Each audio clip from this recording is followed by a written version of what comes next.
সুপ্রিয় দর্শক আসসালামু আলাইকুম। শেষ পর্যন্ত আজ প্রজ্ঞাপন জারি। আংশিক বেতন স্কেল বাস্তবায়ন সহ 1 থেকে 20 গ্রেডের পূর্ণাঙ্গ তালিকা ঘোষণা। ঈদের পূর্বেই প্রথম ধাপের কার্যক্রম শুরু। অর্থমন্ত্রী অবশেষে শেষ পর্যন্ত নবম জাতীয় বেতন স্কেল বাস্তবায়নের নতুন প্রজ্ঞাপন জারি হলো। যেহেতু ধাপে ধাপে বেতন বৃদ্ধি করার সিদ্ধান্ত নিয়েছেন প্রধানমন্ত্রী, সেক্ষেত্রে সময় বিলম্ব না করে আগামী মে মাস থেকেই আংশিক আকারে বেতন বৃদ্ধির সুপারিশ করা হয়। কমিটিকে দ্রুত এই বিষয়টি নিয়ে কাজ করার আহ্বান করেছেন তারেক রহমান। এছাড়াও সামনে ঈদুল আজহা উপলক্ষে সরকারি চাকরিজীবীদের বেতন বৃদ্ধির বিষয়টি এগিয়ে নেওয়ার লক্ষ্যে পর্যালোচনা কমিটিকে একই সঙ্গে কাজ করার মতামত ব্যক্ত করেন। তিনি বলেন, পর্যালোচনা কমিটির 6 সদস্য ইতিমধ্যে বেতন বৃদ্ধির জন্য কাজে নেমে পড়েছেন। তাদের কাজগুলো বাংলাদেশের অর্থনৈতিক অবস্থান শক্তিশালী করতে সক্ষম। তারা ইতিমধ্যে দেশের আর্থিক অবস্থান নির্ণয়নের একটি রূপরেখা তৈরি করেছেন। এছাড়াও সর্বোচ্চ এবং সর্বনিম্ন বেতন তালিকা প্রস্তুত করার মাধ্যমে আয় ব্যয়ের হিসাবটি প্রধানমন্ত্রীর কার্যালয়ে জমা দিয়েছেন। এই বিষয়টি দেশের অর্থনীতিতে খুব একটা চাপ পড়বে না।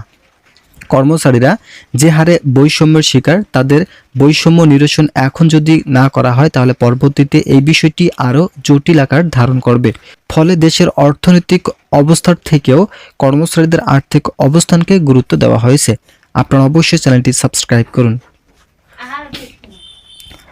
প্রধানমন্ত্রী বলেন, একটি দেশের মূল চালিকা শক্তিই হলো সেই দেশের কর্মকর্তা ও কর্মচারী। বিশেষ করে কর্মকর্তারা দেশের গুরুত্বপূর্ণ সিদ্ধান্তগুলো নিয়ে থাকলেও সহযোগী হিসেবে কর্মচারীরা অত্যন্ত ইতিবাচক ভূমিকা পালন করে থাকেন। তাই তাদের সকল ধরনের সমস্যা দূরীকরণের মাধ্যমে দীর্ঘ প্রত্যাশিত নবম জাতীয় বেতন স্কেল কার্যকর করার লক্ষ্যে খসড়ায় স্বাক্ষর করা হয়, যেখানে বিভিন্ন ধরনের সুযোগ সুবিধাগুলো সংযোজন করা হয়েছে। আপনারা অবশ্যই চ্যানেলটি সাবস্ক্রাইব করে ভিডিওটি কন্টিনিউ করুন। অর্থমন্ত্রী নতুন যে সিদ্ধান্ত উপস্থাপন করেছেন সেখানে কর্মচারীদের বাড়ি ভাড়া, চিকিৎসা ভাতা, যাতায়াত ভাতা, শিক্ষা ভাতা, ধুলাই ভাতা সহ অবসরকালীন সুবিধা তুলে ধরা হয়েছে। বিশেষ করে যারা নিম্ন গ্রেডের কর্মচারী আছেন তাদের অর্থনৈতিক অবস্থানগুলো কিভাবে বৃদ্ধি করা যায় সে বিষয়টির নতুন একটি নৈতিক সিদ্ধান্তে সংযোজন করা হয়েছে। অর্থমন্ত্রী এছাড়া প্রধানমন্ত্রী বলেন, আমরা ইতিপূর্বেই বেতন বৃদ্ধির লক্ষ্যে কাজ করেছিলাম, তবে আজকের বৈঠকটি সরকারি কর্মচারীদের অর্থনৈতিক সক্ষমতা বৃদ্ধি করতে সক্ষম। পর্যালোচনা কমিটি বলেন, আমরা প্রথম থেকে 20তম গ্রেডের সকল কর্মকর্তা ও কর্মচারীদের আর্থিক দিকগুলো বিবেচনায় নিয়ে অবসর সুযোগ সুবিধা শতভাগ পর্যন্ত রাখার নির্দেশনা দিয়েছি। যদিও এটি আংশিক বেতন স্কেল বাস্তবায়নের সঙ্গে কার্যকর করার পরিকল্পনা ছিল না, তবে কর্মচারীদের অর্থনৈতিক সক্ষমতা বৃদ্ধি করতে এই সিদ্ধান্ত নেওয়া হয়েছে। এছাড়াও কমিশনের একাধিক সূত্র নিশ্চিত করেছেন 2026-27 অর্থ বছর বাজেটে সরকারি চাকরিজীবীরা সকল ধরনের সুযোগ সুবিধা পাবেন। এখন যেহেতু আংশিক বেতন স্কেলে শুধুমাত্র বাসা ভাড়া, চিকিৎসা ভাতা এবং অবসরকালীন সুযোগ সুবিধা বৃদ্ধির সিদ্ধান্ত নেওয়া হয়েছে, তবে সকল সুযোগ সুবিধা বাস্তবায়ন করতে হলে পূর্ণাঙ্গ বেতন স্কেলের প্রয়োজন রয়েছে, যার অপেক্ষায় রয়েছেন সচিবরা। কেননা সচিবরা ইতিমধ্যে বলেছেন, আমরা বেতন বৃদ্ধির পক্ষে দীর্ঘদিন ধরে কাজ করে যাচ্ছি। যেহেতু কর্মচারীরা একটি দেশের আর্থিক উন্নয়নের লক্ষ্যে গুরুত্বপূর্ণ কাজ করে থাকেন, তাই তাদের সকল ধরনের সুযোগ সুবিধা এখন বাস্তবায়ন করাই হবে অন্যতম লক্ষ্য। আপনারা অবশ্যই চ্যানেলটি সাবস্ক্রাইব করুন। একটি পরিবারের 6 সদস্যের হিসাব সামনে রেখে বেতন বৃদ্ধির সুপারিশ করেন তারেক রহমান। সাধারণত গ্যাসের দাম, ভোজ্য তেলের দাম, চাল, ডাল, সবজি থেকে শুরু করে সকল প্রকার পণ্য সামগ্রীর দাম আকাশ ছোঁয়া বৃদ্ধি পেয়েছে।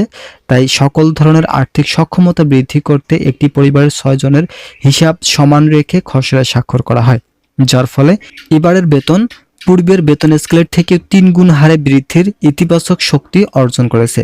এছাড়াও সন্তানদের শিক্ষা ভাতা পূর্বের থেকে দ্বিগুণ হারে বৃদ্ধি করেছেন তারেক রহমান। মোট কথা, প্রাথমিকভাবে আংশিক বেতন স্কেল বাস্তবায়নের সঙ্গে এই বিষয়গুলো সংযোজন না করার পরামর্শ দিয়েছেন অর্থ মন্ত্রণালয় কর্তৃপক্ষ।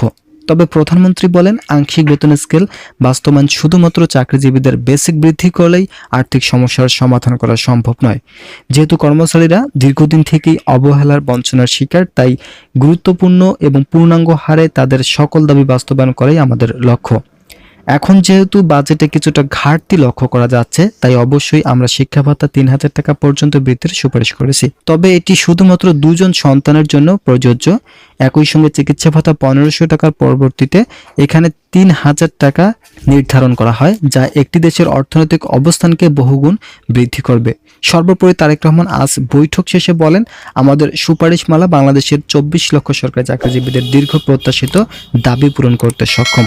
ভিডিওটি শেষ করার পূর্বে আপনারা অবশ্যই চ্যানেলটি সাবস্ক্রাইব করে আমাদের সঙ্গেই থাকুন।